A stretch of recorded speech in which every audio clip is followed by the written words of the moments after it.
खुदा के बेहतरीन नाम में आप सब देखने और सुनने वाले मेरे तमाम नाजरीन की सलामती हो। मैं सलमान सैम। शहीद अरशद शरीफ जिस तरीके से उनको मारा गया, ये सब कुछ तो अब खुल के सामने आ चुका है और हर कुछ पल के बाद एक नई खबर सुनने में आ रही है।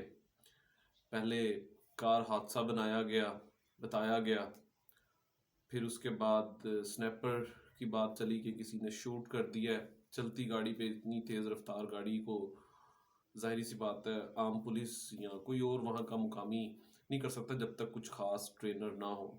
ये चंद एक सवालात भी हैं और मालूमात भी हैं जो सुन भी रहे हैं। फिर उसके बाद एक वेबसाइट पे मुबैना तौर पर कीनिया की पुलिस के हवाले से कहा जा रहा है कि उनके किसी पुलिस ने जो ऑफिसर है उसकी जानिब से गाड़ी रोकने की सूरत में जब उन्होंने गाड़ी नहीं रोकी तो फायर किया गया।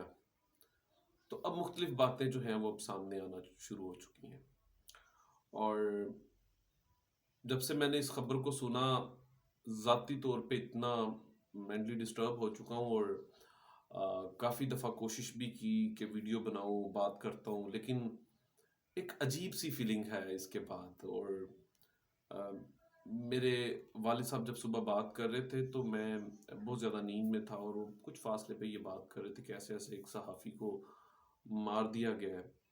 तो मैंने अपना मोबाइल खोला, अपडेट चेक करने की कोशिश की, तो वहाँ पर जैसे ही मैंने मोबाइल खोला तो वहाँ पर अरशद शरीफ साहब जो हैं उनके बारे में जो है वो खबर आ रही थी।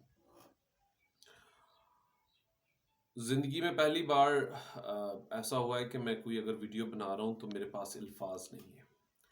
बोलूँ भी तो क्या बोलूँ। माजी में बड़े बड़े नाम जा चुके हैं, बहुत कुछ हो चुका है, लेकिन कुछ नहीं हुआ। ये क्यों नहीं हुआ? अब इसका इंसाफ क्या होगा? ये क्या मामलात हैं? किस तरफ इस कहानी को लेकर जाया जाएगा? या अरशद शरीफ शहीद ये भी माजी का एक किस्सा बन जाएंगे, लेकिन इनका नाम हमेशा याद रखा जाएगा। जिस तरीके से इन्होंने बड़े बड़े सियासतदानों को, इनकी करप्शन को पकड़ा, बड़े बड़े लोगों को बेनकाब किया, ऐसे लोगों को जिनके खिलाफ बात करने से लोग डरते थे। तो इसलिए अरशद शरीफ को हमेशा याद रखा जाएगा।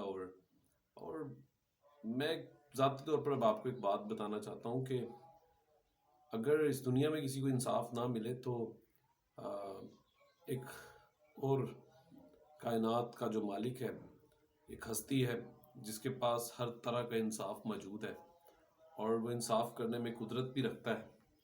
और अरशद शरीफ की जान को शदीद ख़तरा भी था, और अगर ये ख़तरा था तो कहाँ थे वो तमाम लोग जो इस मुल्क की हिफाजत करते हैं और अरशद शरीफ को क्यों नहीं बचा सके? बहुत सारे सवालात हैं, सवाल करता जाऊँगा तो बढ़ते जाएंगे और जितने सवाल करूँगा वो हमारे लिए भी मुसीबत बनेंगे।